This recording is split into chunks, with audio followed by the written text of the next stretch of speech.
أعوذ بالله من الشيطان الرجيم بسم الله الرحمن الرحيم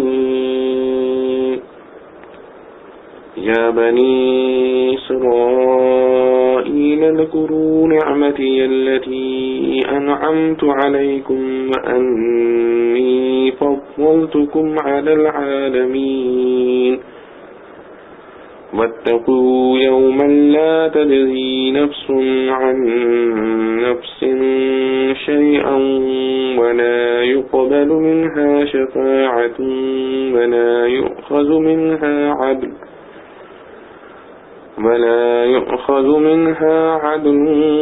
ولا هم ينصرون۔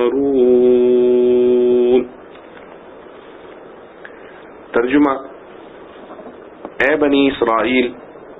یاد کرو میرے احسان جو میں نے تم پر کیے اور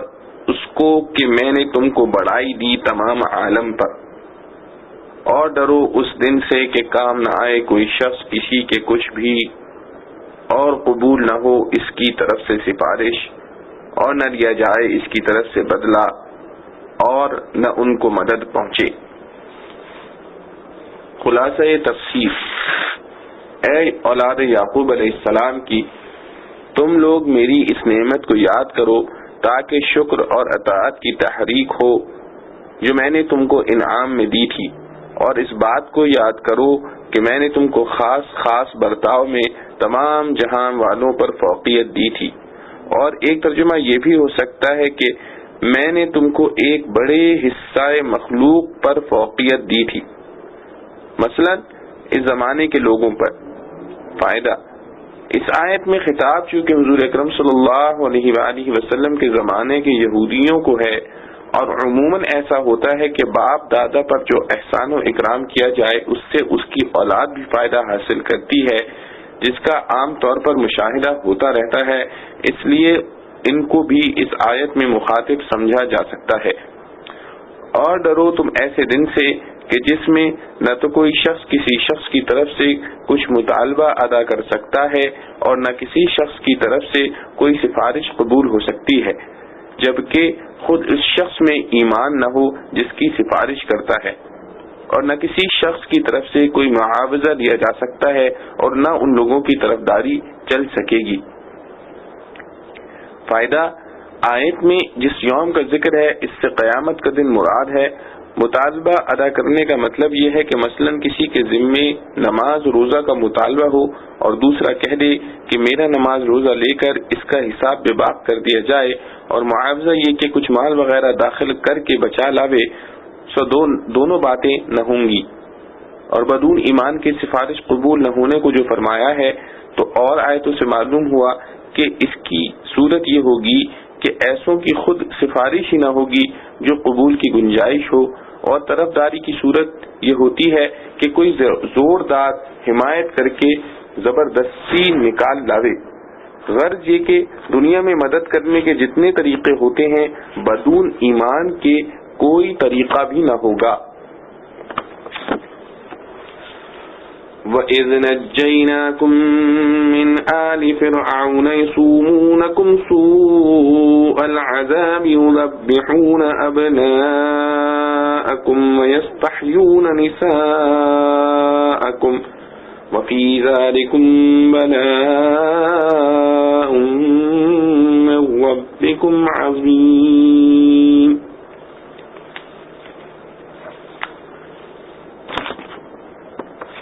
ترجمہ: اور یاد کرو اس وقت کو جب رہائی دی ہم نے تم کو فرعون کے لوگوں سے،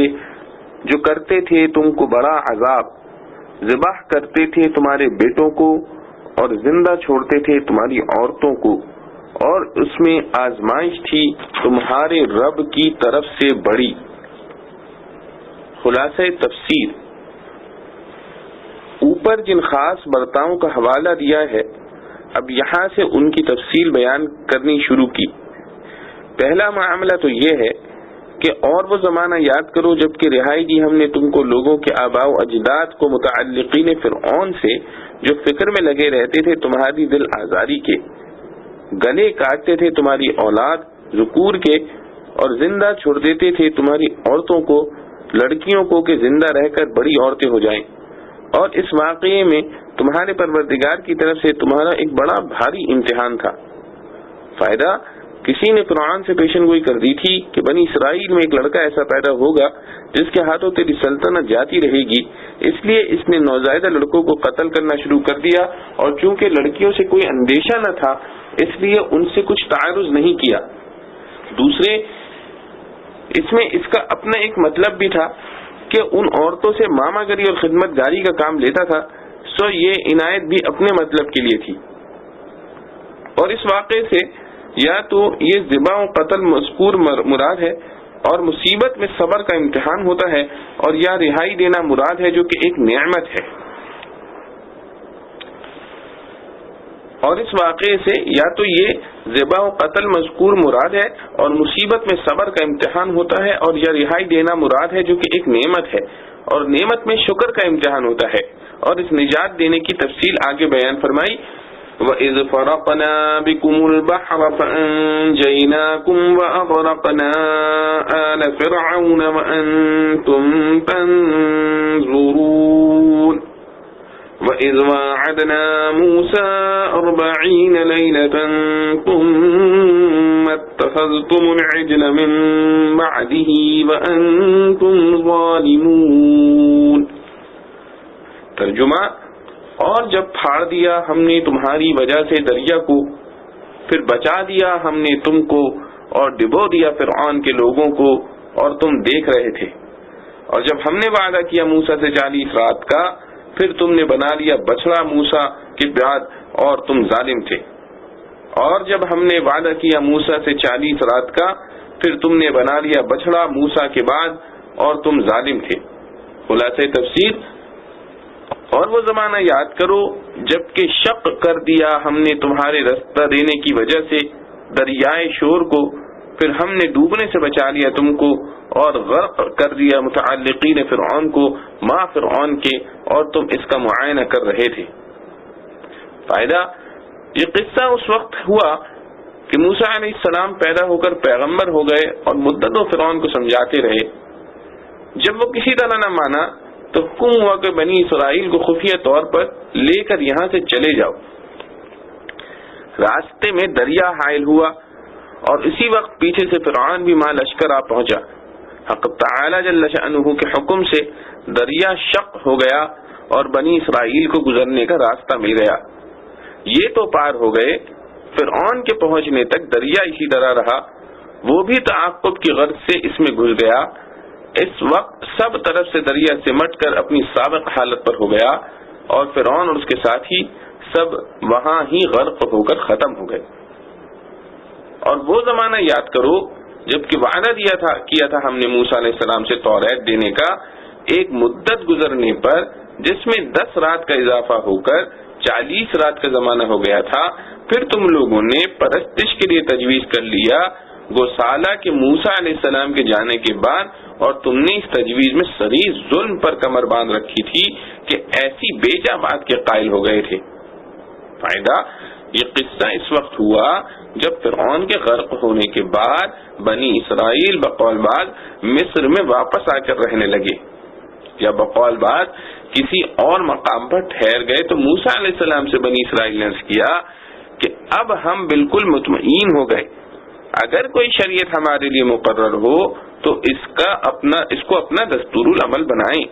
موسیٰ علیہ السلام کی عرض پر حق تعالی جل شأنہ نے وعدہ فرمایا کہ تم کوہ طور پر آ کر 1 مہینہ ہماری عبادت میں مشغول رہو، ایک کتاب تم کو دیں گے۔ آپ نے ایسا ہی کیا اور تورات آپ کو مل گئی، مگر 10 روز مزید عبادت میں مشغول رہنے کا حکم اس لیے دیا گیا کہ موسیٰ علیہ السلام نے 1 ماہ روزہ رکھنے کے بعد افطار فرما لیا تھا۔ اللہ تعالیٰ کو روزہ دار کے منہ کر آیا جو خلوہ معدہ کی تبخیر سے پیدا ہو جاتا ہے پسند ہے، اس لیے موسیٰ علیہ السلام کو حکم ہوا کہ 10 روزے اور رکھیں، اور تاکہ وہ رایا پھر پیدا ہو جائے۔ اس طرح یہ 40 روزے پورے ہو گئے۔ موسیٰ علیہ السلام تو یہاں رہے، اور وہاں ایک شخص سامری نامی تھا، اس نے چاندی یا سونے کا ایک بچڑے کا قالب بنا کر اس کے اندر وہ مٹی جو اس نے جبرائیل علیہ السلام کے گھوڑے کے قدم کے نیچے سے اٹھا کر اپنے پاس محفوظ رکھی ہوئی تھی ڈال دی. اس دن اس بچڑے میں جان پڑ گئی اور جوہلا بنی اسرائیل نے اس کی پرستش شروع کر دی. ثم عفونا عنكم من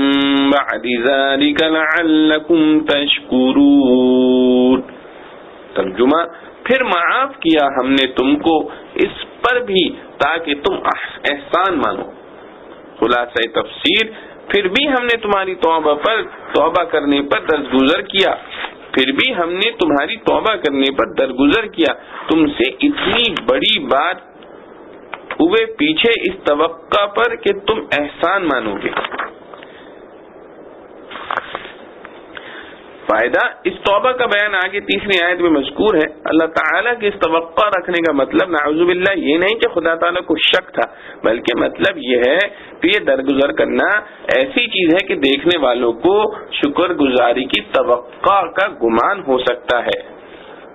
وَإِذْ آتَيْنَا مُوسَى الْكِتَابَ وَالْفُرْقَانَ لَعَلَّكُمْ تَهْتَدُونَ. ترجمہ اور جب ہم نے موسیٰ کو کتاب اور حق کو ناحق سے جدا کرنے والے احکام تاکہ تم سیدھی راہ پاؤ. خلاصہ تفسیر اور وہ زمانہ یاد کرو جب ہم نے موسیٰ علیہ السلام کو کتاب توریت دی اور فیصلے کی چیز اس توقع پر کہ تم راہ چلتے رہو. فائدہ فیصلے کی چیز یا تو ان احکام شریعہ کو کہا جو تورات میں لکھے ہیں کیونکہ شروع سے تمام تر اعتقادی اور عملی اختلافات کا فیصلہ ہو جاتا ہے. فیصلے کی چیز یا تو ان احکام شریعہ کو کہا جو تورات میں لکھے ہیں کیونکہ شرع سے تمام تر اعتقادی اور عملی اختلافات کا فیصلہ ہو جاتا ہے، یا معجزوں کو کہا کہ ان سے سچے جھوٹے دعوے کا فیصلہ ہوتا ہے، یا خود توریت ہی کو کہہ دیا کہ اس میں کتاب ہونے کی صفت بھی ہے اور فیصل ہونے کی صفت بھی. وَإِذْ قَالَ مُوسَى لِقَوْمِهِ يَا قَوْمِ إِنَّكُمْ ظَلَمْتُمْ أَنفُسَكُمْ بِاتِّخَاذِكُمُ الْعِجْلَ فَتُوبُوا إِلَى بَارِئِكُمْ فَاقْتُلُوا أَنفُسَكُمْ ذَلِكُمْ خَيْرٌ لَكُمْ عِندَ بَارِئِكُمْ فَتَابَ عَلَيْكُمْ إِنَّهُ هُوَ التَّوَّابُ الرَّحِيمُ. اور جب کہا موسیٰ نے اپنی قوم سے اے قوم تم نے نقصان کیا اپنا یہ بچڑا بنا کر سو اب توبہ کرو اپنے پیدا کرنے والے کی طرف اور مار ڈالو اپنی جان، یہ بہتر ہے تمہارے لیے تمہارے خالق کے نزدیک. پھر متوجہ ہوا تم پر، بے شک وہی ہے معاف کرنے والا نہایت مہربان. خلاصہ تفسیر اور وہ زمانہ یاد کرو جب موسیٰ علیہ السلام نے اپنی قوم سے فرمایا کہ اے میری قوم بے شک تم نے اپنا بڑا نقصان کیا اس گوسالہ پرستی کی تجویز سے، سو تم اپنے خالق کی طرف متوجہ ہو. پھر بعض آدمی جنہوں نے گوسالہ پرستی نہیں کی، بعض آدمیوں کو جنہوں نے گوسالہ پرستی کی قتل کرو. یہ عمل درآمد تمہارے لیے بہتر ہوگا تمہارے خالق کے نزدیک. پھر اس عمل درآمد کرنے سے حق تعالی تمہارے حال پر اپنی عنایت سے متوجہ ہوئے. بے شک وہ تو ایسے ہی ہیں کہ توبہ قبول کر لیتے ہیں اور عنایت فرماتے ہیں. فائدہ یہ اس طریق کا بیان ہے جو ان کی توبہ کے لیے تجویز ہوا، یعنی مجرم لوگ قتل کیے جائیں. جیسا ہماری شریعت میں بھی بعض گناہوں کی سزا باوجود توبہ کے بھی قتل و جان ستانی مقرر ہے. مثلا قتل عمد کے عوض قتل اور ثبوت جناب شہادہ پر رجم کہ توبہ سے یہ سزا ساقط نہیں ہوتی. چنانچہ ان لوگوں نے اس پر عمل کیا جس کی وجہ سے آخرت میں مورد رحمت و عنایت ہو گئی. وَإِذْ قُلْتُمْ يَا مُوسَى لَن نُؤْمِنَ لَكَ حَتَّى نَرَى اللَّهَ جَهْرَةً فَأَخَذَتْكُمُ الصَّاعِقَةُ وَأَنْتُمْ تَنْظُرُونَ. ترجمہ اور جب تم نے کہا اے موسیٰ ہم ہرگز یقین نہ کریں گے تیرا جب تک کہ نہ دیکھ لیں اللہ کو سامنے پھر آ لیا تم کو بجلی نے اور تم دیکھ رہے تھے۔ خلاصہ تفسیر، اور وہ زمانہ یاد کرو جب تم لوگوں نے یوں کہا کہ اے موسیٰ ہم تمہارے کہنے سے ہرگز نہ مانیں گے کہ یہ اللہ تعالی کا کلام ہے، یہاں تک کہ ہم خود اللہ تعالی کو اعلانیہ طور پر دیکھ لیں۔ سو اس گستاخی پر تم پر کڑک بجلی کی آ پڑی اور تم اس بجلی کا آنا آنکھوں سے دیکھ رہے تھے۔ فائدہ، اس کا قصہ اس طرح ہوا تھا کہ جب موسیٰ علیہ السلام نے کوہ طور سے توریت لا کر پیش کی کہ یہ اللہ تعالی کی کتاب ہے، تو بعض گستاخ لوگوں نے کہا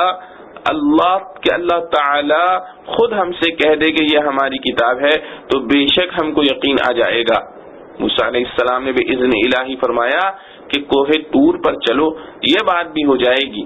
بنی اسرائیل نے اس کام کے لیے 70 آدمی منتخب کر کے موسیٰ علیہ السلام کے ساتھ کوہ طور پر روانہ کیے۔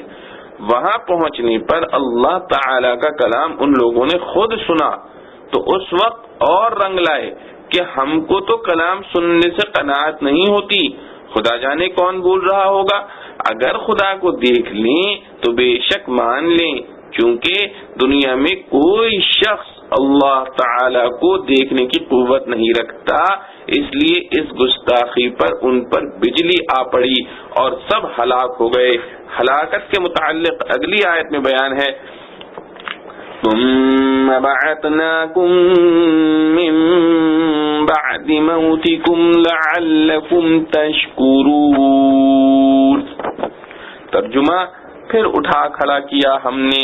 تم کو مر گئے پیچھے تاکہ تم احسان مانو۔ خلاصہ تفسیر، پھر ہم نے موسیٰ علیہ السلام کی دعا سے تم کو زندہ کر اٹھایا تمہارے مر جانے کے بعد اس توقع پر کہ تم احسان مانو گے۔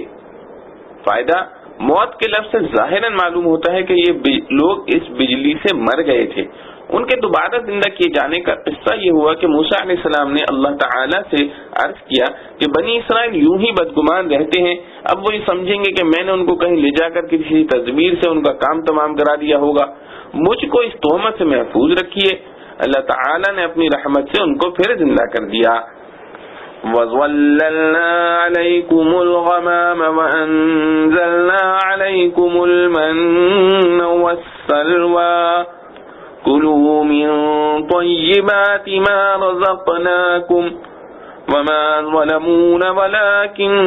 كَانُوا أَنفُسَهُمْ يَظْلِمُونَ۔ ترجمہ، اور سایہ کیا ہم نے تم پر ابر کا اور اتارا تم پر من اور سلوہ، کھاؤ پاکیزہ چیزیں جو ہم نے تم کو دیں اور انہوں نے ہمارا کچھ نقصان نہ کیا بلکہ اپنا ہی نقصان کرتے رہے۔ خلاصہ تفسیر، اور سایہ فگن کیا ہم نے تم پر ابر کو میدان تیہ میں اور خزانے غیب سے پہنچایا ہم نے تمہارے پاس تربخبین اور بٹیرے، اور تم کو اجازت دی کہ کھاؤ نفیس چیزوں سے جبکہ ہم نے تم کو دی جو کہ ہم نے تم کو دی ہیں، مگر وہ لوگ اس میں بھی خلاف بات کر بیٹھے اور اس سے انہوں نے ہمارا کوئی نقصان نہیں کیا بلکہ اپنا ہی نقصان کرتے تھے۔ فائدہ، دونوں قصے وادی تہ میں واقع ہوئے۔ وادی تہ کی حقیقت یہ ہے کہ بنی اسرائیل کا اصلی وطن ملک شام ہے۔ حضرت یوسف علیہ السلام کے وقت میں مصر آئے تھے اور یہاں بھی رہ پڑے، اور ملک شام میں عمالقہ نامی قوم کا تسلط ہو گیا۔ فرعون جب غرق ہو گیا اور یہ لوگ مطمئن ہو گئے تو اللہ تعالیٰ کو ان کا حکم ہوا کہ عمالقہ سے جہاد کرو اور اپنی اصلی جگہ کو ان کے قبضے سے چھڑا لو۔ بنی اسرائیل اس ارادے پر مصر سے چلے اور ان کی حدود میں پہنچ کر جب عمالقہ کے زور و قوت کا حال معلوم ہوا تو ہمت ہار بیٹھے اور جہاد سے صاف انکار کر دیا۔ اللہ تعالیٰ نے ان کو اس انکار کی یہ سزا دی کہ 40 برس تک ایک میدان میں سرگرداں و پریشان پھرتے رہے، گھر پہنچنا بھی نصیب نہ ہوا۔ یہ میدان کچھ بڑا رقبہ نہ تھا، یہ میدان کچھ بہت بڑا رقبہ نہ تھا بلکہ مصر اور شام کے درمیان 5-6 کوس یعنی تقریباً 10 میل کا رقبہ تھا۔ روایت یہ ہے کہ یہ لوگ اپنے وطن مصر جانے کے لیے دن بھر سفر کرتے اور رات کو کسی منزل پر اترتے، صبح کو دیکھتے کہ جہاں سے چلے تھے وہیں ہیں۔ اسی طرح 40 سال سرگرداں و پریشان اس میدان میں پھرتے رہے، اسی لیے اس میدان کو وادی تہ کہا جاتا ہے۔ تی کے معنی ہے سرگردی اور پریشانی کے۔ یہ وادی تی ایک کھلا میدان تھا، نہ اس میں کوئی عمارت تھی نہ درخت جس کے نیچے دھوپ اور سردی اور گرمی سے بچا جا سکے، اور نہ یہاں کوئی کھانے پینے کا سامان تھا، نہ پہننے کے لیے لباس، مگر اللہ تعالی نے معجزے کے طور پر حضرت موسیٰ علیہ السلام کی دعا سے اسی میدان میں ان کی تمام ضروریات کا انتظام فرما دیا۔ بنی اسرائیل نے دھوپ کی شکایت کی تو اللہ تعالی نے ایک سفید رقیق ابر کا سایہ کر دیا، اور بھوک کا تقاضا ہوا تو من و سلوہ نازل فرما دیا، یعنی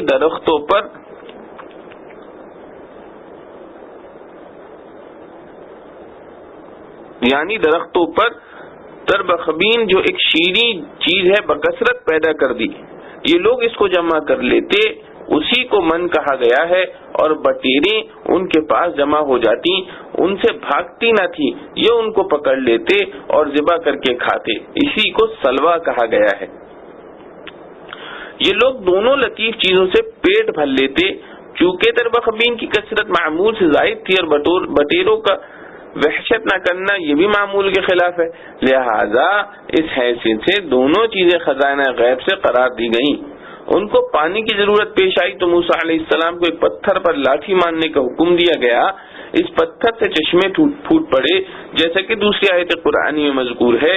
ان لوگوں نے رات کی اندھیری کا شکوہ کیا تو اللہ تعالیٰ نے غیب سے ایک روشنی عمودی شکل میں ان کے محلے کے درمیان قائم فرما دی، کپڑے میلے ہوئے اور پھٹنے لگے اور لباس کی ضرورت ہوئی تو اللہ تعالیٰ نے بطور اعجاز یہ صورت کر دی کہ ان کے کپڑے نہ میلے ہوں نہ پھٹیں، اور بچوں کے بدن پر جو کپڑے ہیں وہ ان کے بدن کے بڑھنے، اور ان لوگوں کو یہ بھی حکم ہوا تھا کہ بقدر خرچ لے لیا کریں، آئندہ کے لیے جمع کر کے نہ رکھیں، مگر ان لوگوں نے حرص کے مارے اس میں بھی خلاف کیا تو رکھا ہوا گوشت سڑنا شروع ہو گیا، اسی کو فرمایا ہے کہ اپنا ہی نقصان کرتے تھے۔ وَإِذْ قُلْنَا ادْخُلُوا هَٰذِهِ الْقَرْيَةَ فَكُلُوا مِنْهَا حَيْثُ شِئْتُمْ رَغَدًا وَادْخُلُوا الْبَابَ سُجَّدًا وَقُولُوا حِطَّةٌ نَغْفِرْ لَكُمْ خَطَايَاكُمْ وَسَنَزِيدُ الْمُحْسِنِينَ۔ ترجمہ: اور جب ہم نے کہا کہ داخل ہو اس شہر میں اور کھاتے پھرو اس میں جہاں چاہو فراغت سے، اور داخل ہو دروازے میں سجدہ کرتے ہوئے اور کہتے جاؤ بخش دے تو معاف کر دیں گے ہم تمہارے قصور، اور زیادہ بھی دیں گے نیکی والوں کو۔ خلاصہ تفسیر: اور وہ زمانہ یاد کرو جب ہم نے حکم کیا کہ تم لوگ اس آبادی کے اندر داخل ہو، پھر کھاؤ اس کی چیزوں میں سے جس جگہ تم رغبت کرو بے تکلفی سے، اور یہ بھی حکم دیا کہ اب جب اندر جانے لگو دروازے میں داخل ہونا عاجزی سے، جھکے اور زبان سے یہ کہتے جانا کہ توبہ ہے توبہ ہے، ہم معاف کر دیں گے تمہاری پچھلی خطائیں تو سب کی، اور مزید بنا اور دیں گے دل سے نیک کام کرنے والوں کو۔ فائدہ: بقول حضرت شاہ عبد القادر صاحب رحمۃ اللہ علیہ، یہ قصہ بھی زمانے وادی تیہ کا ہے کہ جب من و سلوہ کھاتے کھاتے اکتا گئے اور اپنی معمولی کھانے کی درخواست کی، جیسا آگے کی چوتھی آیت میں آ رہا ہے، تو ان کو ایک شہر میں جانے کا حکم ہوا تھا کہ وہاں کھانے پینے کی اور معمولی چیزیں ملیں گی، سو یہ حکم اس شہر کے اندر جانے کے متعلق ہے۔ اس میں قولی اور فعلی ادب داخل ہونے کے متعلق بیان کیا گیا اور اندر جا کر کھانے پینے میں توسیع کی گئی۔ اس قول پر بہت سے بہت یہ کہا جا سکے گا کہ قصے کے بیان میں تقدم و تاخر ہو گیا کہ بعد کا قصہ پہلے بیان ہوا اور پہلے کا بعد میں، تو یہ اشکال اس وقت ہوتا جب قرآن مجید میں خود قصوں کا بیان کرنا مقصود اصلی ہوتا، اور جب نظر نتائج پر ہے تو اگر ایک قصے کا اجزاء میں ہر جز کا نتیجہ جدا ہو اور ان نتائج کے کسی اثر کا لحاظ کر کے جز مقدم کو مؤخر اور جز مؤخر کو مقدم کر دیا جائے تو اس میں نہ کوئی مذائقہ ہے نہ کوئی اشکال۔ دیگر مفسرین حضرات نے اس حکم کو اس شہر سے متعلق سمجھا ہے جس پر جہاد کرنے کا حکم ہوا تھا، اور بعد مدت تی کے پھر اس پر جہاد ہوا اور وہ فتح ہوا، اور اس وقت یوشع علیہ السلام نبی تھے۔ یہ حکم ان کی معرفت سے اس شہر کے بارے میں ہوا تھا۔ قول اول کی بنا پر پچھلی خطاؤں میں وہ درخواست بھی داخل کر لینا مناسب ہے جو من و سلوہ چھوڑ کر معمولی کھانوں کے متعلق کی گئی تھی۔ مطلب یہ ہوگا کہ یہ درخواست تھی گستاخی، لیکن خیر اب اگر اس ادب اور حکم کو بجا لائے تو اس کو معاف کر دیں گے، اور ہر قول پر یہ معافی تو سب کہنے والوں کے لیے عام ہوگی، اور جو اخلاص سے اعمال صالحہ کریں گے ان کا انعام اس کے علاوہ ہے۔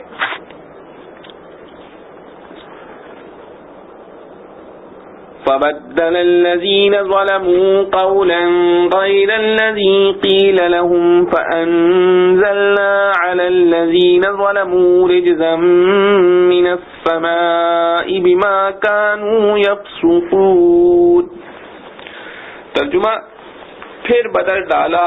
ظالموں نے بات کو خلاف اس کے کہ جو کہہ دی گئی تھی ان سے، پھر اتارا ہم نے ظالموں پر عذاب آسمان سے ان کی عدول حکمی پر۔ خلاصہ تفسیر، سو بدل ڈالا ان ظالموں نے ایک اور کلمہ جو خلاف تھا اس کلمے کے جس کے کہنے کی ان سے فرمائش کی گئی تھی۔ اس پر ہم نے نازل کی ان ظالموں پر ایک سماوی آفت اس وجہ سے کہ وہ عدول حکمی کرتے تھے۔ فائدہ، یہ آیت سابقہ کا تتمہ ہے۔ وہ کلمہ خلاف شیطہ کا حطتن بمعنی توبہ کی جگہ ازراہ تمسخر حبت فی شعیرت یعنی غلہ درمیان جو کے کہنا شروع کیا، وہ آفت سماوی طاعون تھا جو حدیث کی روح سے بے حکموں کے لیے عذاب اور حکم برداروں کے لیے رحمت ہے۔ وہ آفتاب سماوی طاعون تھا جو حدیث کی روح سے بے حکموں کے لیے عذاب اور حکم برداروں کے لیے رحمت ہے۔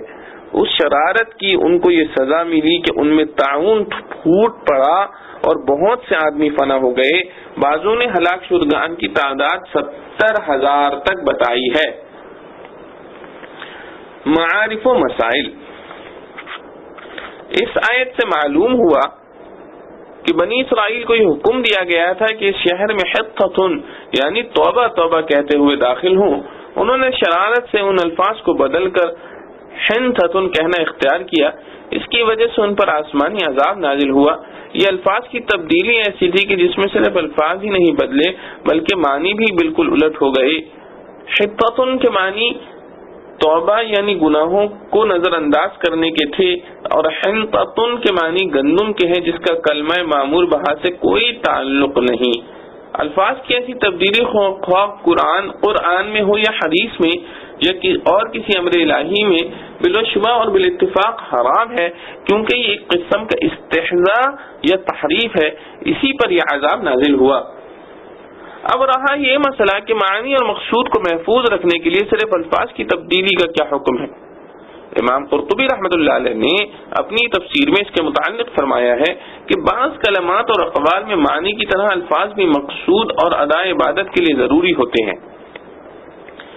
امام قرطبی رحمۃ اللہ علیہ نے اپنی تفسیر میں اس کے متعلق فرمایا ہے کہ بعض کلمات اور اقوال میں معنی کی طرح الفاظ بھی مقصود اور اداء عبادت کے لیے ضروری ہوتے ہیں۔ ایسے اقوال میں لفظی تبدیلی بھی جائز نہیں، جیسے اذان کے الفاظ مقررہ کے بجائے معنی کے دوسرے الفاظ پڑھنا جائز نہیں۔ اسی طرح نماز میں جو دعائیں مثلا سبحانک اللہم، التحیات، دعائیں قنوت، تسبیحات، رکوع، سجود جن الفاظ سے منقول ہیں انہی الفاظ میں ادا کرنا ضروری ہے۔ دوسرے الفاظ میں اگرچہ معنی وہی محفوظ بھی رہیں مگر تبدیلی جائز نہیں۔ اسی طرح تمام قرآن کریم کے الفاظ کا یہی حکم ہے کہ تلاوت قرآن سے جو احکام متعلق ہیں وہ صرف انہی الفاظ کے ساتھ ہیں جو قرآن کریم کے نازل ہوئے ہیں۔ اگر کوئی ان الفاظ کا ترجمہ دوسرے لفظوں میں کر کے پڑھے جس میں معنی بالکل محفوظ رہے، اس کو اصطلاح شریعت میں تلاوت قرآن نہ کہا جائے گا، اور نہ اس پر وہ ثواب حاصل ہوگا جو قرآن پڑھنے پر مقرر ہے کہ ایک حرف پر 10 نیکیاں لکھی جاتی ہیں، کیونکہ قرآن صرف معنی کا نام نہیں بلکہ معنی اور الفاظ نازل شدہ کے مجموعے کو قرآن کہا جاتا ہے۔ آیت مذکورہ میں فَبَدَّلَ الَّذِينَ ظَلَمُوا قَوْلًا غَيْرَ الَّذِي قِيلَ لَهُمْ کے الفاظ سے بظاہر یہی معلوم ہوتا ہے کہ ان کو توبہ کے لیے جو الفاظ حِطَّةٌ کے بتلائے گئے تھے یہ الفاظ بھی مأمور بھی تھے، ان کا بدلنا خود بھی گناہ تھا، پھر تبدیلی ایسی کر دی کہ معنی ہی الٹ گئے، اس لیے عذاب آسمانی کے مستحق ہو گئے۔ لیکن جن اقوال اور کلمات میں اصل مقصود معنی ہی ہے، اصل الفاظ مقصود نہیں، ان میں اگر لفظی تبدیلی ایسی کی جائے کہ معنی پر کوئی اثر نہ پڑے، وہ پوری طرح محفوظ رہے، تو جمہور محدثین اور فقہا کے نزدیک یہ تبدیلی جائز ہے۔ بعض حضرات محدثین حدیث رسول اللہ صلی اللہ علیہ وسلم میں ایسی لفظی تبدیلی کو بھی جائز نہیں کہتے۔ قرطبی رحمۃ اللہ علیہ نے امام مالک رحمۃ اللہ علیہ، شافعی رحمۃ اللہ علیہ، امام اعظم ابو حنیفہ رحمۃ اللہ علیہ سے نقل کیا ہے کہ حدیث میں روایت بالمعنی بھی جائز ہے، مگر شرط یہ ہے کہ روایت کرنے والا عربی زبان کا ماہر اور مواقع خطاب اور جس ماحول میں حدیث وارد ہوئی ہے اس سے پوری طرح واقف ہو تاکہ اس کی غلطی سے معنی میں فرق نہ آ جائے۔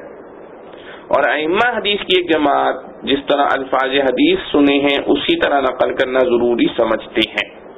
کوئی لفظی تغیر و تبدل جائز نہیں رکھتے۔ محمد بن سیرین رحمہ اللہ علیہ، قاسم بن محمد رحمہ اللہ علیہ وغیرہ کا بھی یہی مسلک ہے، یہاں تک کہ ان میں سے بعض حضرات کا تعامل یہ ہے کہ اگر راوی حدیث نے کوئی لفظ نقل کرنے میں کوئی لغوی غلطی بھی کی ہے تو اس سے سننے والے کو اسی غلطی کے ساتھ روایت کرنا چاہیے، اپنی طرف سے تغیر نہ کرے، اس کے ساتھ یہ ظاہر کر دے کہ میرے خیال میں صحیح لفظ اس طرح ہے مگر مجھے روایت اس طرح پہنچی ہے۔ ان حضرات کا استدلال اس حدیث سے ہے جس میں حضرت صلی اللہ علیہ وسلم نے ایک شخص کو یہ تلقین فرمائی تھی کہ جب سونے کے لیے بستر پر جائے تو یہ دعا پڑھے، آمنت بکتابک الذی انزلت وبنبیک الذی ارسلت۔ اس شخص نے نبی کا جگہ رسولک پڑھ دیا تو حضرت صلی اللہ علیہ وسلم نے پھر یہ ہدایت فرمائی کہ لفظ نبی کا پڑھا کرے، جس سے معلوم ہوا کہ لفظی تبدیلی بھی جائز نہیں۔ اسی طرح ایک حدیث میں حضرت صلی اللہ تعالی علیہ وسلم کا ارشاد ہے، یعنی اللہ تعالیٰ اس شخص کو سرسبز و شاداب رکھے جس نے میرا کوئی کلام سنا اور پھر امت کو اسی طرح پہنچا دیا جس طرح سنا تھا۔ اس سے بھی یہ ظاہر ہے کہ جن الفاظ سے سنا تھا انہی لفظوں سے پہنچانا مراد ہے۔ حدیث کی روایت میں ٹھیک وہی الفاظ نقل کرے، مگر جمہور محدثین اور فقہا کے نزدیک اگرچہ اولا اور افضل تو یہی ہے کہ جہاں تک ہو سکے حدیث کی روایت میں ٹھیک وہی الفاظ نقل کرے جو سنے ہیں، اپنے قصد سے ان میں تبدیلی نہ کرے، لیکن اگر وہ الفاظ پوری طرح یاد نہیں رہے تو ان کا مفہوم اپنے الفاظ میں نقل کر دینا بھی جائز ہے۔ اور حدیث بلغھا کما سمعھا کا یہ مطلب بھی ہو سکتا ہے کہ جو مضمون سنا ہے وہی بعینی ہی نقل کر دے، اس کے مفہوم میں کوئی فرق نہ آوے، الفاظ کی تبدیلی اس کے منافی نہیں۔ امام قرطبی رحمۃ اللہ علیہ نے اس کی تائید میں فرمایا کہ خود یہی حدیث اس کی دلیل ہے کہ الفاظ کی تبدیلی بضرورت جائز ہے، کیونکہ خود اس حدیث کی روایت ہی ہم تک مختلف الفاظ سے پہنچی ہے۔ اور پہلی حدیث میں جو لفظ رسول کے بجائے نبی ہی پڑھنے کا امر فرمایا، اس کی ایک وجہ یہ بھی ہو سکتی ہے کہ لفظ نبی میں صفت مدح بنسبت رسول کے زیادہ ہے، کیونکہ رسول کا لفظ تو قاصد کے معنی میں بھی دوسروں کے لیے بھی بولا جاتا ہے، بخلاف لفظ نبی کے کہ وہ خاص اسی منصب کے لیے استعمال ہوتا ہے جو اللہ تعالی کی طرف سے اپنے مخصوص بندوں کو بذریعہ وحی خطاب کرنے کا عطا کیا جاتا ہے۔ اور دوسری وجہ یہ بھی ہو سکتی ہے کہ دعاؤں میں الفاظ منقولہ کا اتباع خواص و آثار کے اعتبار سے ایک خاص اہمیت رکھتا ہے، دوسرے الفاظ میں خاصیت نہیں رہتی، اس لیے عامل حضرات جو تعویذ گنڈے کرتے ہیں وہ اس کی بڑی رعایت کرتے ہیں کہ جو الفاظ منقول ہیں ان میں تغیر و تبدل نہ کیا جائے۔ اس لحاظ سے یہ کہا جا سکتا ہے کہ ادعیہ ماتورہ بھی اسی قسم اول میں داخل ہیں جن میں معنی کے ساتھ الفاظ مخصوصہ کی حفاظت بھی مقصود ہے۔ واللہ سبحانہ وتعالی عالم۔ وَإِذِ اسْتَسْقَىٰ مُوسَىٰ لِقَوْمِهِ فَقُلْنَا اضْرِب بِّعَصَاكَ الْحَجَرَ فَانفَجَرَتْ مِنْهُ 12 عَيْنًا قَدْ عَلِمَ كُلُّ أُنَاسٍ مَّشْرَبَهُمْ كُلُوا وَاشْرَبُوا مِن رِّزْقِ اللَّهِ وَلَا تَعْثَوْا فِي الْأَرْضِ مُفْسِدِينَ۔ ترجمہ: اور جب پانی مانگا موسیٰ نے اپنی قوم کے واسطے تو ہم نے کہا مار اپنے عصا کو پتھر پر، سو بہہ نکلے اس سے 12 چشمے۔ پہچان لیا ہر قوم نے اپنا گھاٹ، کھاؤ اور پیو اللہ کی روزی اور نہ پھرو ملک میں فساد مچانے، اور نہ پھرو ملک میں فساد مچاتے۔ خلاصہ تفسیر: اور وہ زمانہ یاد کرو جب حضرت موسیٰ علیہ السلام نے پانی کی دعا مانگی اپنی قوم کے واسطے، اس پر ہم نے موسیٰ علیہ السلام کو حکم دیا کہ اپنی اس عصا کو فلاں پتھر پر مارو، اس سے پانی نکل آئے گا۔ بس عصا پتھر مارنے کی دیر تھی، فوراً اس سے 12 چشمے پھوٹ نکلے، اور بنی اسرائیل کے بھی 12 ہی خاندان تھے۔ چنانچہ ہر شخص نے اپنے پانی پینے کا موقع معلوم کر لیا، اور ہم نے یہ نصیحت کی کہ کھانے کو کھاؤ اور پینے کو پیو، اللہ تعالیٰ کے رزق سے اور حد اعتدال سے مت نکلو، فساد و فتنہ کرتے ہوئے سرزمین میں۔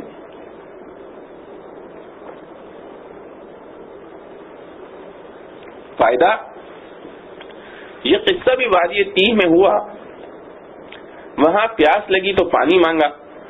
موسیٰ علیہ السلام نے دعا کی تو ایک خاص پتھر کو صرف عصا مارنے سے قدرت خداوندی سے 12 چشمے نکل پڑے، اور ان کے 12 خاندان اس طرح تھے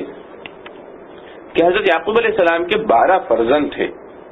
ہر ایک کی اولاد کا ایک ایک خاندان تھا، ان کو انتظامی معاملات میں الگ الگ ہی رکھا جاتا تھا، سب کے افسر بھی جدا جدا تھے، اس لیے چشمے بھی 12 ہی نکلے۔ کھانے سے مراد من و سلوہ اور پینے سے مراد یہی پانی تھا۔ نافرمانی اور ترک حکام کو فتنہ و فساد سے تعبیر فرمایا۔ قاضی بیضاوی رحمۃ اللہ علیہ نے فرماتے ہیں کہ ایسے خوارق اور معجزات کا انکار بہت بڑی غلطی ہے۔ جب بعض پتھروں میں اللہ تعالی نے بعیر القیاس اور خلاف عقل یہ تاثیر رکھی ہے کہ لوہے کو جذب کرتا ہے، تو اس پتھر میں اگر یہ تاثیر پیدا کر دی ہو کہ اجزائے زمین میں سے پانی کو جذب کر لے اور اس سے پانی نکلنے لگے تو کیا محال ہے؟ ہمارے زمانے کے عقلاء کو اس بیان سے سبق حاصل کرنا اور فائدہ اٹھانا چاہیے، اور پھر یہ نظیر بھی محض سطحی نظر والوں کے لیے ہے، ورنہ خود اگر اس پتھر کے اجزاء ہی میں پانی پیدا ہو جائے تو بھی کون سا محال لازم آتا ہے۔ جو حضرات ایسے امور کو محال کہتے ہیں تو وہ اب تک محال کی حقیقت کو نہیں سمجھتے۔ معارف و مسائل: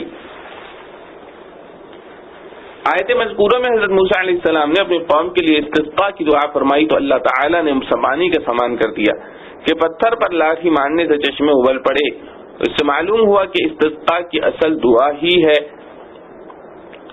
شریعت موسویہ میں بھی صرف دعا پر اکتفا کیا گیا، جیسا کہ امام اعظم ابو حنیفہ رحمۃ اللہ علیہ کا ارشاد ہے کہ استسقاء کی اصل پانی کے لیے دعا کرنا ہے۔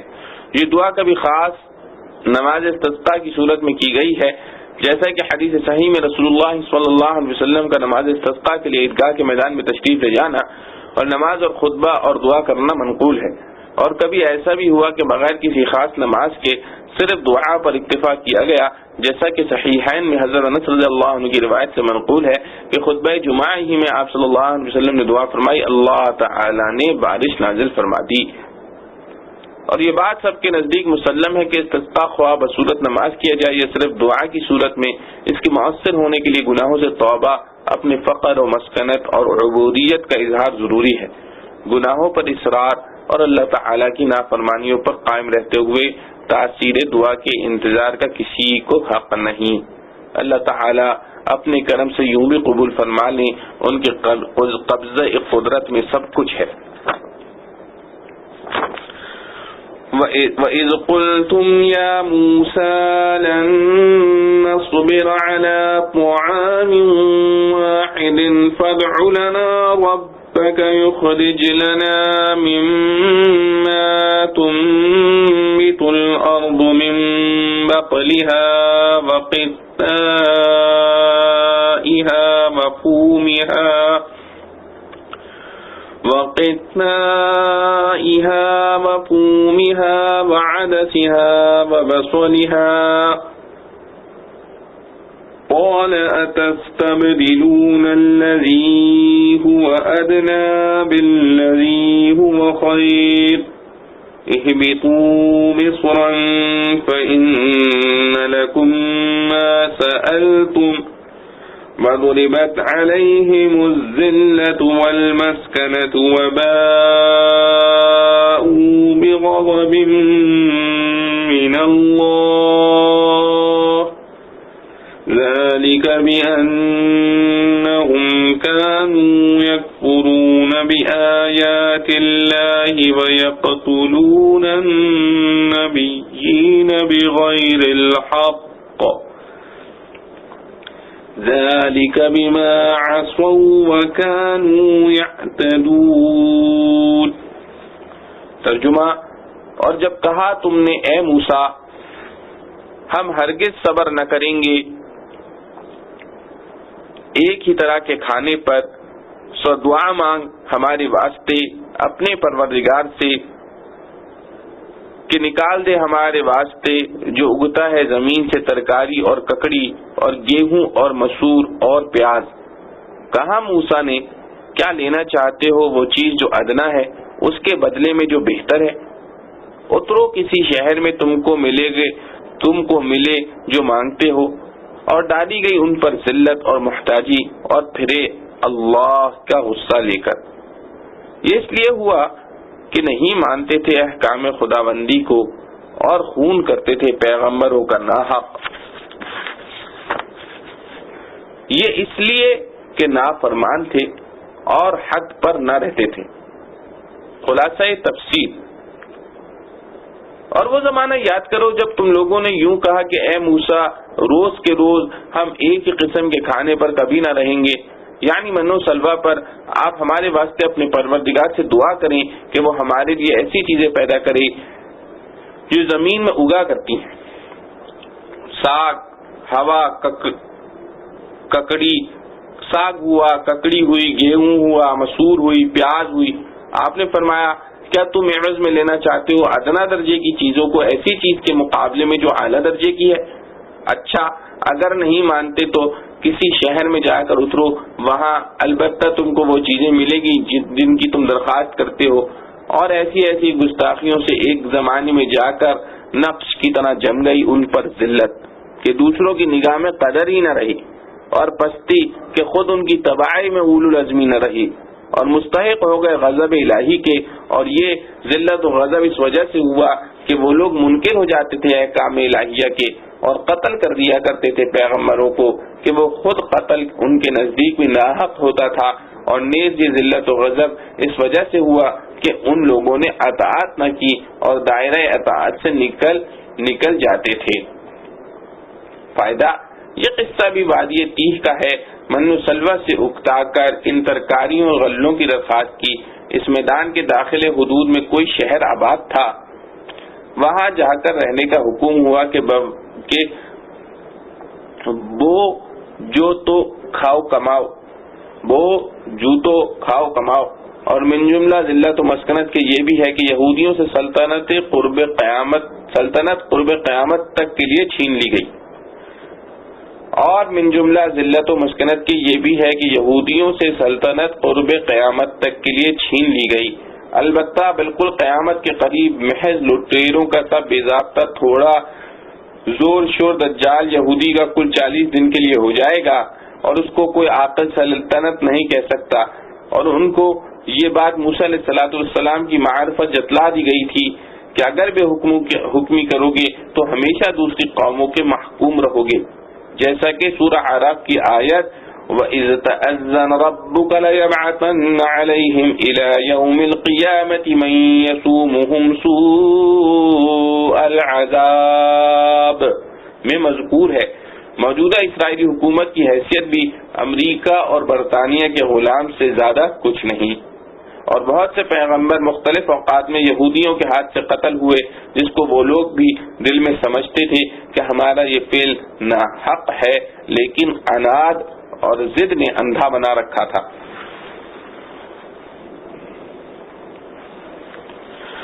معارف و مسائل، یہودیوں پر ابدی ذلت کا مطلب اور اسرائیل کی موجودہ حکومت سے شبہ اور اس کا جواب۔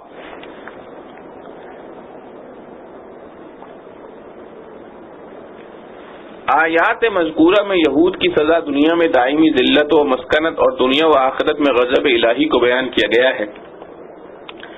ان کی دائمی ذلت و مسکنت کا مفہوم جو ائمہ تفسیر صحابہ رضوان اللہ علیہ مجمعین و تابعین رحمہ اللہ علیہما سے منقول ہے، اس کا خلاصہ ابن کثیر رحمۃ اللہ علیہ کے الفاظ میں یہ ہے کہ یعنی وہ کتنے ہی مالدار بھی ہو جائیں، جیسا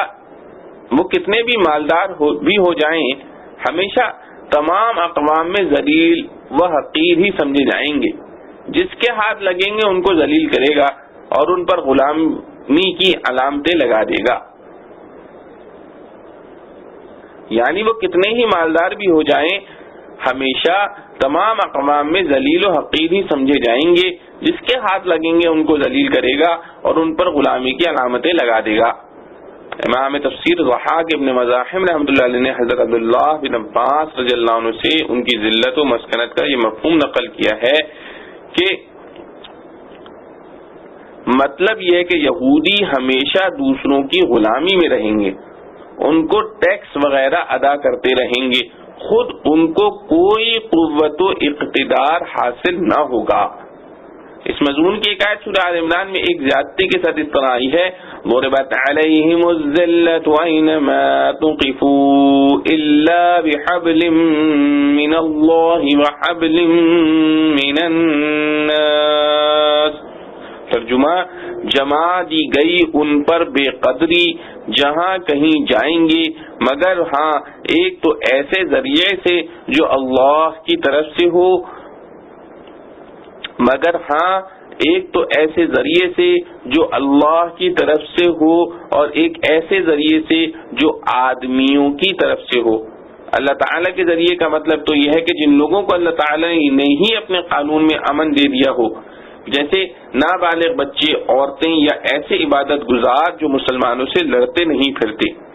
وہ محفوظ و مامون رہیں گے۔ اور آدمیوں کے ذریعے سے مراد معاہدہ صلح ہے، جس کی ایک صورت تو یہ ہے کہ مسلمانوں سے معاہدہ صلح کا یہ جزیہ دے کر ان کے ملک میں رہنے کا ہو جائے، مگر الفاظ قرآنی میں من الناس فرمایا ہے، من المسلمین نہیں۔ اس لیے یہ صورت بھی متحمل ہے کہ دوسرے غیر مسلموں سے معاہدہ صلح کر کے ان کی پشت پناہی میں آ جائیں تو مامون رہ سکتے ہیں۔ پھر یہ استثناء حبل من اللہ، حبل من اللہ اور حبل من الناس کا اگر بقول کشاف استثناء متصل قرار دیا جائے تو معنی یہ ہوں گے کہ یہود ہمیشہ ہر جگہ ذلیل و خوار رہیں گے، بجز ان دو صورتوں کے کہ یا تو اللہ کے عہد کے ذریعے ان کے بچے، عورتیں وغیرہ اس ذلت و خواری سے نکل جائیں، یا معاہدہ صلح کے ذریعے یہ اپنے آپ کو ذلت و خواری سے بچا لے۔ اور جیسا کہ اوپر لکھا گیا ہے، معاہدہ صلح کے ذریعے ذلت و خواری سے نکلنے کی صورت مسلمانوں سے معاہدہ صلح کر کے بھی ہو سکتی ہے، اور یہ بھی احتمال ہے کہ دوسری قوموں سے معاہدہ صلح کر کے ان کے سہارے ذلت و خواری سے محفوظ رہیں۔ یہ سب تقریر استثناء متصل کی تقدیر پر ہے، اور بہت سے حضرات مفسرین نے اس کو ذلیل اور بہت سے حضرات مفسرین نے اس کو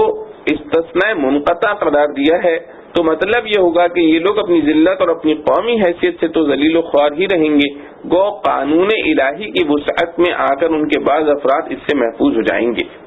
یا دوسرے لوگوں کا سہارا لے کر ذلت و خواری پر پردہ ڈال دیں۔ اسی طرح سورہ بقرہ کی آیت کی وضاحت سورہ آل عمران کی آیت سے پوری ہو گئی،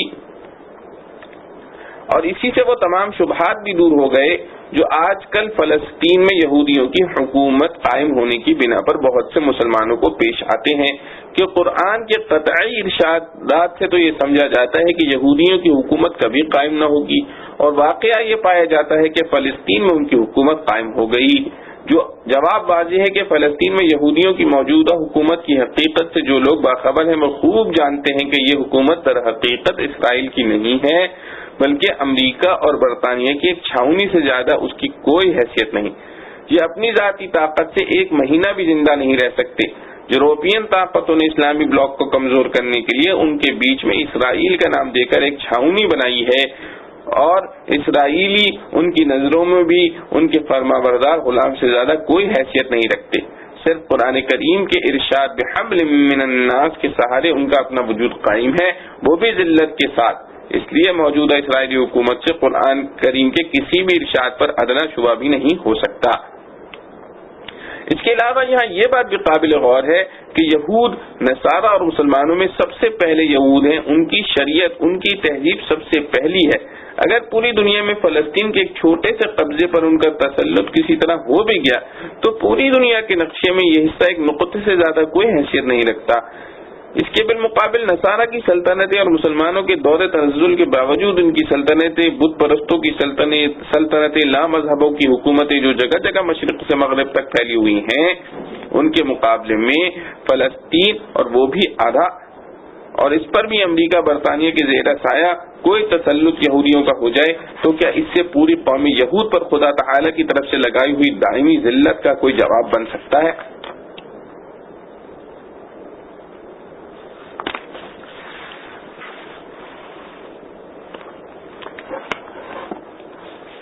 إن الذين آمنوا والذين هادوا والنصارى والصابئين من آمن بالله واليوم الآخر وعمل صالحا فلهم أجرهم عند ربهم ولا خوف عليهم ولا هم يحزنون. خلاصہ تفسیر. اس مقام پر یہودیوں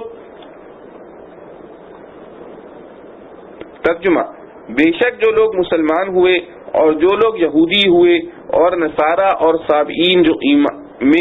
جو ایمان لایا ان میں سے اللہ پر اور روز قیامت پر اور کام کیے نیک، تو ان کے لیے ہے ان کا ثواب ان کے رب کے پاس، اور نہیں ان پر کچھ خوف اور نہ وہ غمگین ہوں گے. خلاصہ تفسیر. اس قوم پر یہودیوں کی شرارت کا حال معلوم کر کے سامعین کو یا خود یہود کو یہ خیال گزر سکتا ہے کہ ان حالات میں اگر عذر پیش کر کے ایمان لانا بھی چاہیں تو غالباً وہ اللہ کے نزدیک قبول نہ ہو. اس خیال کو دفع کرنے کے لیے اس آیت میں ایک قانون اور ضابطے کا ذکر فرمایا ہے کہ یہ تحقیقی بات ہے کہ مسلمان، یہودی اور نصارہ اور فرقہ صابئین، ان سب میں جو شخص یقین رکھتا ہو اللہ تعالیٰ کی ذات و صفات پر اور قیامت پر اور کارگزاری اچھی کرے موافق قانون شریعت کے، ایسوں کے لیے ان کا حق الخدمت بھی ہے ان کے پروردگار کے پاس پہنچ کر، اور وہاں جا کر کسی طرح کا اندیشہ بھی نہیں ان پر اور نہ وہ مغموم ہوں گے. فائدہ: قانون کا حاصل ظاہر ہے کہ ہمارے دربار میں کسی کی تخصیص نہیں. جو شخص پوری اطاعت، اعتقاد اور اعمال میں اختیار کرے گا، خواہ وہ پہلے سے کیسا ہی ہو، ہمارے ہاں مقبول اور اس کی خدمت مشکور ہے. اور ظاہر ہے کہ نزول قرآن کے بعد پوری اطاعت محمدی صلی اللہ علیہ وسلم یعنی مسلمان ہونے پر منحصر ہے. مطلب یہ ہوا کہ جو مسلمان ہو جائے گا مستحق نجات اخروی ہوگا. اس میں اس خیال کا جواب ہو گیا، یعنی ان شرارتوں کے بعد بھی اگر مسلمان ہو جائیں تو ہم سب معاف کر دیں گے. اور صابئین ایک فرقہ تھا جس کے معتقدات اور طرز عمل کے بارے میں چونکہ کسی کو پورا پتہ نہ چلا اس لیے مختلف اقوال ہیں، واللہ عالم. اور اس قانون میں بظاہر تو مسلمانوں کے ذکر کی ضرورت نہیں تھی کیونکہ وہ تو مسلمان ہی ہیں، لیکن اس سے کلام پاک میں خاص بلاغت اور مضمون میں ایک خاص مقت پیدا ہو گئی. اس کی ایسی مثال ہے کہ کوئی حاکم یا بادشاہ کسی ایسے ہی موقع پر یوں کہے کہ ہمارا قانون عام ہے، کوئی موافق ہو یا مخالف، جو شخص بھی اطاعت کرے گا مورد عنایت ہوگا. اب ظاہر ہے کہ موافق تو اطاعت کر ہی رہا ہے، سنانا تو اصل میں مخالف کو ہے، لیکن اس میں نکتہ یہ ہوتا ہے کہ ہم جو موافقین پر عنایت ہے سو اس کی علت ان سے کوئی ذاتی خصوصیت نہیں بلکہ ان کی صفت موافقت پر مدار ہے ہماری عنایت کا. سو اگر مخالف بھی اختیار کر لے تو وہ بھی اس موافق کے برابر ہو جائے گا، اس لیے مخالف کے ساتھ موافق کو بھی ذکر کیا گیا. وَإِذْ أَخَذْنَا مِيثَاقَكُمْ وَرَفَعْنَا فَوْقَكُمُ الطُّورَ خذوا ما آتيناكم بقوة واذكروا ما فيه لعلكم تتقون۔ ترجمہ، اور جب لیا ہم نے تم سے اقرار اور بلند کیا تمہارے اوپر کوہ طور کو کہ پکڑو جو کتاب ہم نے تم کو دی زور سے، اور یاد رکھو جو کچھ اس میں ہے تاکہ تم ڈرو۔ خلاصہ تفسیر، اور وہ زمانہ یاد کرو جب ہم نے تم سے قول و قرار لیا کہ تورات پر عمل کریں گے، اور اس قول و قرار لینے کے لیے ہم نے طور پہاڑ کو اٹھا کر تمہارے اوپر محاذات میں معلق کر دیا، اور اس وقت کہا کہ جلدی قبول کرو جو کتاب ہم نے تم کو دی ہے، یعنی تورات، مضبوطی کے ساتھ، اور یاد رکھو جو احکام اس کتاب میں ہیں جس سے توقع ہے کہ تم متقی بن جاؤ۔ فائدہ، جب موسیٰ علیہ السلام کو طور پر توریت عطا ہوئی اور آپ نے تشریف لا کر قوم کو دکھائی اور سنائی تو اس میں احکام ذرا سخت تھے،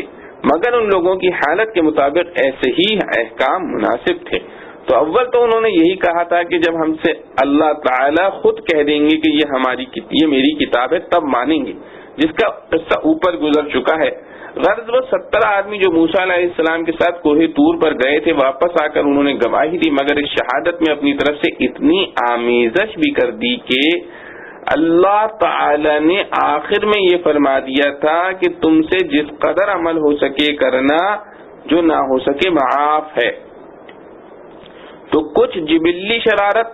کچھ احکام کی مشقت اور کچھ اس آمیزش کا ہیلا ملا، غرض صاف کہہ دیا کہ ہم سے تو اس کتاب پر عمل نہیں ہو سکتا۔ حق تعالی نے فرشتوں کو حکم دیا کہ کوہ طور کا ایک بڑا ٹکڑا اٹھا کر ان کے سروں پر معلق کر دو کہ یا تو مانو ورنہ ابھی آ گرا۔ آخر چار ناچار ماننا پڑا، ایک شبے کا ازالہ۔ یہاں یہ شبہ ہو سکتا ہے کہ دین میں تو اکراہ نہیں ہے، یہاں کیوں اکراہ کیا گیا؟ جواب یہ ہے کہ اکراہ ایمان لانے پر نہیں، بلکہ اول اپنی خوشی سے ایمان و اسلام قبول کر لینی اور اس کے خلاف بغاوت کرنے کی وجہ سے ہے۔ باغیوں کی سزا تمام حکومتوں میں بھی عام مخالف اور دشمن قوموں سے الگ ہوتی ہے۔ باغیوں کی سزا تمام حکومتوں میں بھی عام مخالف اور دشمن قوموں سے الگ ہوتی ہے۔ ان کے لیے ہر حکومت میں دو ہی راستے ہوتے ہیں، یا اطاعت قبول کریں یا قتل کیے جائیں۔ اسی وجہ سے اسلام میں مرتد کی سزا قتل ہے، کفر کی سزا قتل نہیں۔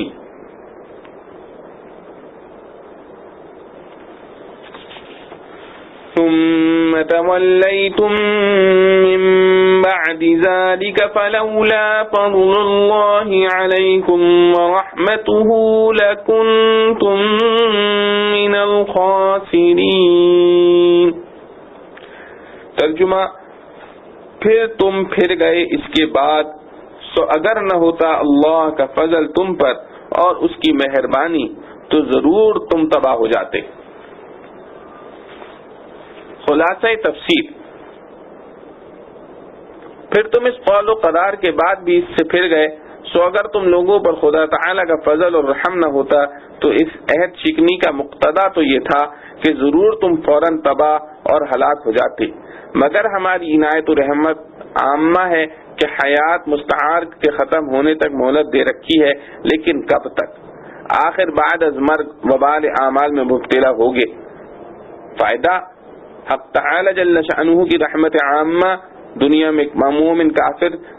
سب پر ہے، جس کا اثر عافیت اور دنیاوی راحت ہے۔ رحمت خاصہ کا ظہور آخرت میں ہوگا، جس کا اثر نجات اور قرب خداوندی ہے۔ بظاہر اس آیت کے جز و آخر کے مخاطب وہ یہودی ہیں جو حضرت صلی اللہ علیہ وسلم کے زمانے میں موجود تھے۔ چونکہ حضور پاک صلی اللہ علیہ وسلم پر ایمان نہ لانا بھی عہد شکنی میں داخل ہے، اس لیے ان کو بھی عہد شکنوں میں داخل کر کے بطور مثال فرمایا گیا کہ اس پر بھی ہم نے تم پر دنیا میں کوئی عذاب ایسا نازل نہیں کیا جیسا پہلے بے ایمانوں اور عہد شکنوں پر ہوتا رہا۔ یہ محض خدا کی رحمت ہے، اور چونکہ اب از روح احادیث ایسے عذابوں کا نہ آنا حضور پاک صلی اللہ علیہ وسلم کی برکت ہے، اس لیے بعض مفسرین نے فضل و رحمت کی تفسیر بعثت محمدیہ صلی اللہ علیہ وسلم سے کی ہے۔ اس مضمون کی تائید کے لیے گزشتہ بے ایمانوں کا ایک واقعہ اگلی آیت میں بیان ہو رہا ہے۔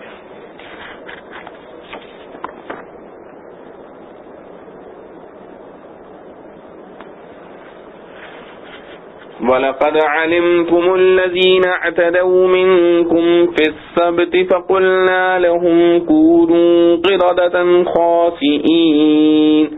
فَجَعَلْنَاهَا نَكَالًا لِمَا بَيْنَ يَدَيْهَا وَمَا خَلْفَهَا وَمَوْعِظَةً لِلْمُتَّقِينَ۔ ترجمہ: اور تم خوب جان چکے ہو جنہوں نے کہ تم میں سے زیادتی کی تھی ہفتے کے دن، تو ہم نے کہا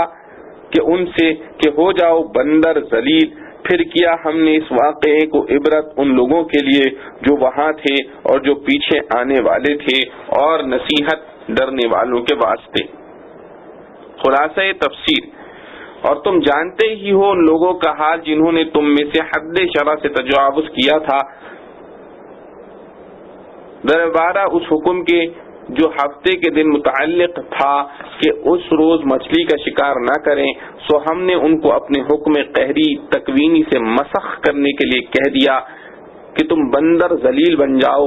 چنانچہ وہ بندروں کے قالب میں مسخ ہو گئے۔ پھر ہم نے اس کو ایک واقعہ عبرت انگیز بنا دیا ان لوگوں کے لیے بھی جو اس قسم کے معاصر تھے،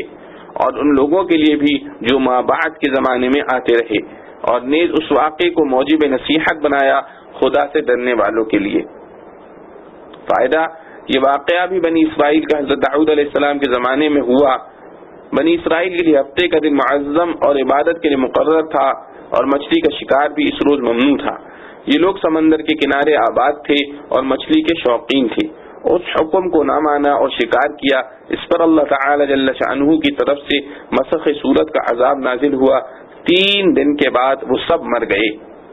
اس واقعے کو دیکھنے اور سننے والے 2 قسم کے لوگ تھے، فرما بردار و نافرمان۔ تو نافرمانوں کے لیے تو یہ واقعہ نافرمانی سے توبہ کرانے والا تھا، اس لیے اس کو نکال فرمایا، اور فرما برداروں کو یہ واقعہ فرما برداری پر قائم رکھنے والا تھا، اس کو موعظہ فرمایا۔ معارف و مسائل: دینی معاملات میں کوئی ایسا حیلہ جس سے اصل حکم شرعی باطل ہو جائے حرام ہے۔ اس آیت میں یہودیوں کے جس اعتداء یعنی حدود سے تجاوز کا ذکر کر کے اس کو سبب عذاب بتلایا گیا ہے، روایات سے ثابت ہے کہ وہ صاف طور پر حکم شرعی کی خلاف ورزی نہ تھی، بلکہ ایسے ہیلے تھے جن سے حکم شرعی کا ابطال لازم آتا تھا۔ مثلا ہفتے کے دن مچھلی کی دم میں ایک ڈور کا پھندا لگا کر دریا میں چھوڑ دیا، اور یہ ڈور زمین پر کسی چیز سے باندھ دی، پھر اتوار کے روز اس کو پکڑ کر کھا لیا۔ تو یہ ایک ایسا ہیلہ ہے جس میں حکم شرعی کا ابطال بلکہ ایک قسم کا استہزاء ہے، اس لیے ایسا ہیلہ کرنے والوں کو بڑا سرکش نافرمان قرار دے کر ان پر عذاب آیا، مگر اس سے ان فقہی ہیلوں کی حرمت ثابت نہیں ہوتی جن میں سے بعض خود رسول اللہ صلی اللہ علیہ وسلم نے بتلائے ہیں۔ مثلا 1 سیر عمدہ کھجور کے بدلے میں 2 سیر خراب کھجور خریدنا سود میں داخل ہے، مگر اس سے بچنے کا ایک ہیلہ خود رسول اللہ صلی اللہ علیہ وسلم نے یہ بتلایا کہ جنس کا تبادلہ جنس سے نہ کرو، قیمت کے ذریعے خرید و فروخت کر لو۔ مثلا 2 سیر خراب کھجوریں 2 درہم میں فروخت کر دی، پھر ان 2 درہموں میں سے 1 سیر عمدہ کھجور خرید لی، تو یہاں حکم شرعی کی تعمیل مقصود ہے، ابطال نہ مقصود ہے نہ واقع ہے۔ اسی طرح بعض دوسرے مسائل میں بھی فقہا نے حرام سے بچنے کی بعض ایسی ہی تدبیریں بتلائی ہیں، ان کے کو یہودیوں کے ہیلوں کی طرح کہنا اور سمجھنا غلط ہے۔ واقع مسخ صورت یہود: تفسیر قرطبی میں ہے کہ یہود نے اول تو اس طرح کے ہیلے کر کے مچھلیاں پکڑی، پھر ہوتے ہوتے عام طور پر شکار کھیلنے لگے، تو ان میں 2 جماعتیں ہو گئیں۔ ایک جماعت علماء صلح کی تھی جنہوں نے ان کو ایسا کرنے سے روکا، یہ باز نہ آئے تو ان سے برادرانہ تعلقات قطع کر کے بالکل الگ ہو گئے اور بستی کے 2 حصے کر لیے، ایک میں یہ نافرمان لوگ رہ گئے، دوسرے میں علماء صلح رہے۔ ایک روز ان کو یہ محسوس ہوا کہ جس حصے میں یہ نافرمان لوگ رہتے تھے ادھر بالکل سناٹا ہے، تو وہاں جا کر دیکھا تو سب کے سب بندروں کی صورت میں مسخ ہو گئے تھے، اور حضرت قتادہ رحمۃ اللہ علیہ نے فرمایا کہ ان کے جوان بندر بنا دیے گئے تھے اور بوڑھے خنزیر کی شکل میں منتقل کر دیے گئے تھے، اور مسخ شدہ بندر اپنے رشتہ داروں اور تعلق والے انسانوں کو پہچانتے تھے، ان کے قریب آ کر روتے تھے۔ ممسوخ قوم کی نسل نہیں چلتی۔ اس معاملے میں صحیح بات وہ ہے جو خود رسول کریم صلی اللہ علیہ وسلم سے روایت عبداللہ بن مسعود رضی اللہ عنہ صحیح مسلم میں منقول ہے کہ بعض لوگوں نے اپنے زمانے کے بندروں اور خنزیروں کے بارے میں حضرت صلی اللہ علیہ وسلم سے دریافت کیا کہ کیا یہ وہی مسخ شدہ یہودی ہیں؟ آپ صلی اللہ علیہ وسلم نے فرمایا کہ اللہ تعالیٰ جب کسی قوم میں مسخ صورت کا عذاب نازل کرتے ہیں تو ان کی نسل نہیں چلتی، بلکہ چند روز میں ہلاک ہو کر ختم ہو جاتے ہیں۔ اور پھر فرمایا کہ بندر اور خنزیر دنیا میں پہلے سے بھی موجود تھے اور آج بھی ہیں، مگر مسخ شدہ بندروں اور خنزیروں سے ان کا کوئی جوڑ نہیں۔ اس موقع پر بعض مفسرین نے صحیح بخاری کے حوالے سے بندروں میں زنا کی سزا میں سنگساری کرنے کا ایک واقعہ نقل کیا ہے،